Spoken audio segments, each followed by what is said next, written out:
మిత్రులు అడుగుతున్నారు, భార్య ప్రెగ్నెంట్, మరి సంసారం చేయవచ్చునా లేదా? ఇక్కడ బేసిక్ పాయింట్ అర్థం చేసుకోవాల్సింది ఏంటంటే, అమ్మాయికి ఇబ్బంది అయ్యే పోస్చర్ చేసుకోకూడదు. సో యూజువల్ గా అబ్బాయి బరువు ఎక్కువ ఉంటుంది అమ్మాయి కన్నా, కనుక ఫిమేల్ టాప్ లో సెక్స్ చేసుకోవచ్చు. సెక్స్ అంటే కేవలం పెట్రోల్ బంక్ బిజినెస్ కాదు, అందులో అంగంలో అంగం పెడితేనే సెక్స్ అయింది అని అనుకోవడం పొరపాటు.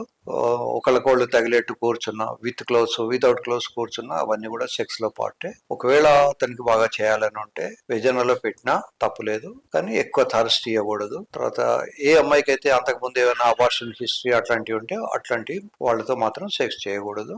తర్వాత యూజువల్ గా థర్డ్ మంత్ దాటిందంటే ప్రెగ్నెన్సీ కంటిన్యూ అవకాశాలు చాలా ఉంటాయి. ఈ థర్డ్ మంత్ టైంలో ప్లాసెంటా అనేది బాగా డెవలప్ అయి ఉంటుంది. అంతవరకు బేబీకి ప్లాసెంటా నుంచి కాకుండా వేరే సోర్స్ ఆఫ్ న్యూట్రిషన్ వస్తూ ఉంటుంది. ప్లాసెంటల్ షిఫ్ట్ ఈ టైంలో అబార్షన్స్ ఎక్కువ అవుతుంటాయి, కనుక థర్డ్ టు ఫోర్త్ మంత్ లో లేదా ఫోర్త్ మంత్ దాటిన తర్వాతనే శృంగారం చేయడం మంచిది.